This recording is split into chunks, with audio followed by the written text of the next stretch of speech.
Welcome back to my channel. അപ്പോൾ ഇന്നത്തെ എൻ്റെ പരിപാടി എന്താണെന്ന് വെച്ചാൽ നമ്മുടെ ഓണമൊക്കെ അല്ലേ വരാൻ പോകുന്നത്. അപ്പോൾ ഓണത്തിന് ഇനി എല്ലാവരും ചെയ്യുന്നൊരു കാര്യമാണ് റീൽസ് എടുക്കുന്നവരും അതേപോലെ ഒരുപാട് ഫോട്ടോഷൂട്ട് നടത്തുന്നവരൊക്കെ ഉണ്ടാകും. അപ്പോൾ നമുക്ക് അത്യാവശ്യം വേണ്ടുന്നൊരു ഐറ്റമാണ് ഈ മുല്ലമുട്ട് മല, മുല്ലപ്പൂ മല എന്നൊക്കെ പറയണത്. അപ്പോൾ ഇതിനൊക്കെ അത്യാവശ്യം നല്ല റേറ്റ് ഉണ്ട് കേട്ടോ. ഒരു മുളം മുല്ലപ്പൂവിനൊക്കെ ഇപ്പം നല്ല പൈസയുണ്ട്. അപ്പം നമുക്ക് പെട്ടെന്ന് എടുക്കുന്നൊരു തീരുമാനം, നമുക്കൊരു ഫോട്ടോഷൂട്ട് നടത്താമെന്നൊക്കെ പെട്ടെന്ന് നമ്മൾ എടുക്കുന്നൊരു തീരുമാനമാണെങ്കിൽ നമ്മുടെ കയ്യിൽ അത്യാവശ്യം വേണ്ടുന്നൊരു ഐറ്റമാണ് ഈ മുല്ലമുട്ട് മല. പക്ഷെ അത് നമ്മുടെ കയ്യിൽ ആ സമയത്ത് ഉണ്ടാവണം എന്നില്ല. ഉണ്ടായി തന്നെ ചിലപ്പം എന്താ പറയുക, അത് പിറ്റേന്നും എന്തെങ്കിലും പ്രോഗ്രാം ഉണ്ടെങ്കിൽ നമുക്കത് ഉപയോഗിക്കാൻ പറ്റണമെന്നില്ല. പെട്ടെന്ന് ഒറ്റ ദിവസമല്ലേ അതിനുള്ള ഗ്യാരണ്ടി ഉള്ളൂ. അപ്പം നമുക്ക് ഈ ഒരു രീതിയിലൊക്കെ ഉണ്ടാക്കി വെച്ച് നോക്കുന്നതാണെങ്കിൽ സത്യം പറഞ്ഞാൽ ഒറിജിനലിനെ വെല്ലുന്ന തരത്തിൽ നമുക്ക് അടിപൊളിയായിട്ട് മുല്ലമുട്ട് മുലയൊക്കെ ഉണ്ടാക്കാൻ പറ്റും കേട്ടോ. അപ്പം അതിനാവശ്യം നമ്മളെ കയ്യിൽ ഇതേപോലെ ടിഷ്യൂ പേപ്പറാണ്. ടിഷ്യൂ പേപ്പർ ഞാൻ ഇതേപോലെ ആവശ്യത്തിന് എടുത്തിട്ടുണ്ട്. അതായത് നമുക്ക് എത്രത്തോളം വേണോ അത്രത്തോളം ക്വാണ്ടിറ്റിയിലുള്ള ടിഷ്യൂ പേപ്പർ നമുക്ക് എടുത്താൽ മതിയാവും കേട്ടോ. സത്യം പറഞ്ഞാൽ ഒരു ടിഷ്യൂവിൽ തന്നെ നമുക്ക് ഒരുപാട് എന്താ പറയുക കുറച്ചധികം മുല്ലമുട്ടൊക്കെ ഉണ്ടാക്കാൻ പറ്റും. അപ്പോൾ അതനുസരിച്ച് നോക്കിയിട്ട് നിങ്ങൾ എടുക്കുക. പിന്നെ ഇത് കട്ട് ചെയ്യുന്നത് ഇങ്ങനെയാണ്. ഞാനൊരു എന്താ പറയുക ഒരു സ്ക്വയർ ഷേപ്പിൽ ആദ്യം ഞാനൊന്ന് കട്ട് ചെയ്ത് വെച്ചു. അതായത് 4 സൈഡും ഞാൻ മടക്കി കൊടുത്ത് കട്ട് ചെയ്തതിന് ശേഷം അതിന് 4 സൈഡും ജസ്റ്റ് ഒന്ന് കട്ട് ചെയ്തെടുക്കുന്നുണ്ട് കേട്ടോ. അതായത് ചില സ്ഥലത്ത് ചിലപ്പോൾ മടക്ക് വശം ഉണ്ടെങ്കിൽ നമുക്കത് എടുക്കുമ്പോൾ ബുദ്ധിമുട്ടായിരിക്കും, 2 എണ്ണമൊക്കെ വരും. അപ്പോൾ ഇതുപോലെ 4 സൈഡൊന്ന് കട്ട് ചെയ്ത് കൊടുക്കുന്നതാണെങ്കിൽ നമുക്ക് നല്ല രീതിയിൽ അത് കിട്ടും. പിന്നെ ആദ്യം ഒരു വലിയ സൈസിലൊന്ന് കട്ട് ചെയ്തതിന് ശേഷം അതിനേക്കാളും ചെറിയ സൈസിൽ വേണം അടുത്തത് കട്ട് ചെയ്യാൻ വേണ്ടിയിട്ട്. ഇതുപോലെ രണ്ട് സൈസിൽ നമ്മൾ ടിഷ്യൂ പേപ്പർ കട്ട് ചെയ്തെടുക്കണം കേട്ടോ. ആദ്യം ഒരു 5x5 നമ്മൾ കട്ട് ചെയ്യുന്നതെങ്കിൽ നെക്സ്റ്റ് നമ്മൾ കട്ട് ചെയ്യേണ്ടത് 4x4. നെക്സ്റ്റ് നമുക്ക് ആവശ്യം ഇതേപോലെ ഒരു ബ്രഷ് പെന്നോ അല്ലെങ്കിൽ ഒരു പെൻസിലോ ഇങ്ങനെ എന്തെങ്കിലും മുനയുള്ള എന്തെങ്കിലും ഒരു ഭാഗം ഉള്ള ഒരു ഐറ്റം എടുക്കുക. ആദ്യം നമ്മൾ ആ കട്ട് ചെയ്ത് വെച്ച ചെറിയ പേപ്പർ ഉണ്ടല്ലോ, ആ ചെറിയ ടിഷ്യൂ എടുത്ത് ആദ്യം അതിൻ്റെ മുനഭാഗത്തൊന്ന് പ്രസ് ചെയ്ത് ഒന്ന് അമർത്തി കൊടുക്കുക. ഒന്ന് ചുരുട്ടി കൊടുത്താൽ മതിയാകും. അതിനുശേഷം ആ വലിയ പേപ്പർ എടുത്തിട്ട് ഇതേപോലെ അതിൻ്റെ സെൻറ്ററിലൊന്ന് വെച്ച് കൊടുക്കുക. അതിൻ്റെ താഴത്തെ ഭാഗം നമ്മൾ കൈ വെച്ചിട്ട് ഇതുപോലെ ഒന്ന് സ്പ്രെഡ് ചെയ്ത് കൊടുക്കുക. ഇതുപോലെ ഒന്ന് ചുരുട്ടി കൊടുക്കുക. ഓരോ മിനിറ്റിലും നമുക്ക് ഒരുപാട് ഐറ്റംസ് പെട്ടെന്ന് ഉണ്ടാക്കാം. ഒരുപാട് മുട്ടുകൾ നമുക്ക് പെട്ടെന്ന് ഉണ്ടാക്കാൻ പറ്റും കേട്ടോ. കണ്ടെങ്കിൽ മനസ്സിലാക്കും, ഞാൻ പറയുന്നത് മനസ്സിലാകുന്നില്ലെങ്കിലും കാണുമ്പോൾ നിങ്ങൾക്ക് മനസ്സിലാകും അതെങ്ങനെയാണ് ചെയ്തതെന്നുള്ളത്. ആദ്യം ചെറിയ പേപ്പർ എടുത്തിട്ട് അതിൻ്റെ മുനയിലൊന്ന് വെച്ച് കൊടുത്തിട്ട് ജസ്റ്റ് ഒന്ന് തിരിച്ചു കൊടുക്കുക. അതിനുശേഷം ആ കട്ട് ചെയ്ത് വെച്ച വലിയ പേപ്പർ എടുത്തിട്ട് അതിൻ്റെ സെൻറ്ററിൽ ആ ഒരു മുനഭാഗം, അതായത് സെൻറ്റർ ഭാഗത്ത് ഇതുപോലെ ഒന്ന് വെച്ച് കൊടുത്തിട്ട് താഴത്തെ ഭാഗം ഒന്ന് തിരിച്ചു കൊടുക്കാം.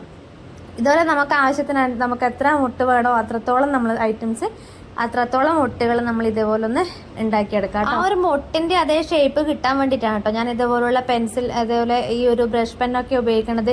ഇല്ലെങ്കിൽ ഇങ്ങനെ ഉണ്ട കെട്ടിയ പോലെ ഇരിക്കും. ഇതാകുമ്പോൾ നമുക്ക് ആ ഒരു മുട്ടിന്റെ കറക്റ്റ് ഷേപ്പിൽ തന്നെ ആ ഒരു എന്താ പറയുക ഈ ഒരു ഫ്രണ്ട് ഭാഗം നമുക്ക് കിട്ടും. അതേപോലെ അത് ചുരുട്ടാനോ എടുക്കാനോ ഒക്കെ വളരെ എളുപ്പമാണ്.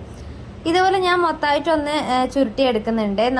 ഇതാണ് കുറച്ച് പണി എന്ന് പറഞ്ഞാൽ ഈ ഒരു കാര്യം ചെയ്യേണ്ടത് മാത്രമേ ഉള്ളൂ പണി. കുറച്ചൊന്ന് എന്താ പറയുക ചുരുട്ടി കൊടുക്കുന്നത് അത് പെട്ടെന്ന് ചെയ്തെടുക്കാവുന്നതേ ഉള്ളൂ കേട്ടോ. അതിനുശേഷം നമ്മളെ കയ്യിലുള്ള ഏത് പെയിന്റ് ആണെങ്കിലും കുഴപ്പമില്ല, ഗ്രീൻ കളർ ആയിരിക്കണം എന്നേ ഉള്ളൂ. ഒരു ഗ്രീൻ കളർ തണ്ടിന് ഗ്രീൻ കളറിൽ ഉണ്ടാവുക.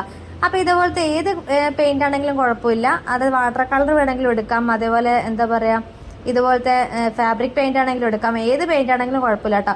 അപ്പൊ എന്റെ കയ്യിലുള്ള പച്ചക്കളർ ഒരുപാട് കട്ടി പച്ച ആയതുകൊണ്ട് ഞാൻ അതിനെ ജസ്റ്റ് ഒന്ന് ലൈറ്റ് ആക്കാന്ന് വിചാരിച്ചിട്ടാണ് അതിന്റെ വൈറ്റ് കൂടി ഞാൻ ആഡ് ചെയ്തത്. പിന്നെ എന്താ പറയുക നമുക്ക് ആ ഒരു മുല്ലപ്പൂവിൻ്റെ തണ്ടിനുണ്ടാകുന്ന ആ ഒരു ഒറിജിനാലിറ്റി വേണമല്ലോ. അപ്പം ഞാൻ ജസ്റ്റ് ഒന്ന് മിക്സ് ചെയ്ത് എടുത്ത് കൊടുത്തതേ ഉള്ളൂ കേട്ടോ. അപ്പോൾ ഇങ്ങനെ ചെയ്യണം നിർബന്ധമൊന്നുമില്ല.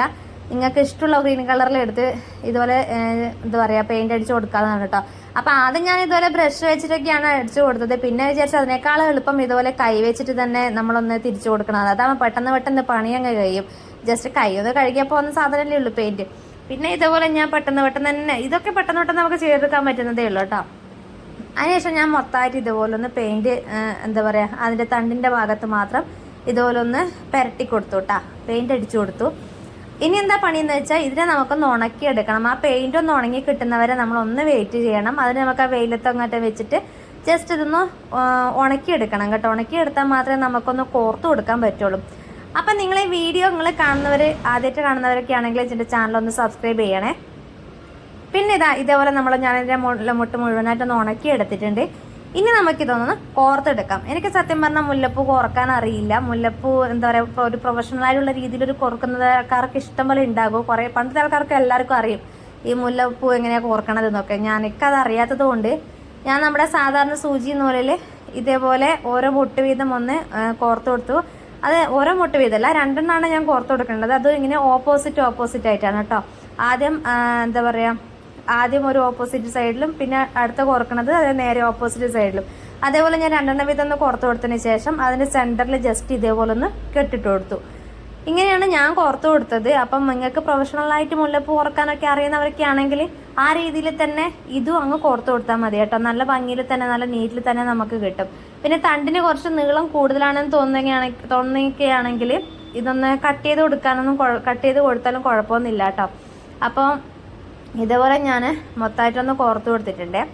അപ്പോൾ ഇത്രയും കൂടെ ആയിക്കഴിഞ്ഞാൽ നമ്മൾ പണിയങ്ങ് കഴിഞ്ഞു. ഇങ്ങനെയൊക്കെ ചെയ്ത് വെക്കുന്നതാണെങ്കിലുണ്ടല്ലോ, നമ്മൾ ഈ ഫോട്ടോസൊക്കെ എടുക്കുന്നതാണെങ്കിൽ നമുക്ക് ആ ഫോട്ടോയിൽ ഇത് ഒറിജിനൽ ആണോ ഇത് ഇതുപോലെ ടിഷ്യൂ പേപ്പർ ആണോ എന്നൊന്നും പെട്ടെന്നൊന്നും മനസ്സിലാവില്ല കേട്ടോ. സംഭവം നല്ല അടിപൊളിയായിട്ട് തന്നെ എന്താ പറയുക, നല്ല അടിപൊളിയായിട്ട് തന്നെ കിട്ടിയിട്ടുണ്ട് കേട്ടോ. അപ്പോൾ എനിക്കെന്തായാലും ഒരുപാട് ഇഷ്ടപ്പെട്ടു. അപ്പോൾ നിങ്ങൾക്ക് ഇഷ്ടപ്പെടുകയാണെങ്കിൽ തീർച്ചയായിട്ടും എൻ്റെ ചാനൽ ഒന്ന് സബ്സ്ക്രൈബ് ചെയ്യണേ. അതുപോലെ എൻ്റെ വീഡിയോ ഒക്കെ ഒന്ന് ലൈക്ക് ചെയ്യുക. കൂട്ടത്തിൽ എന്തെങ്കിലും പറയാനുണ്ടെങ്കിൽ ഒരു കമൻറ്റ് കൂടി ഇട്ടേക്കണം.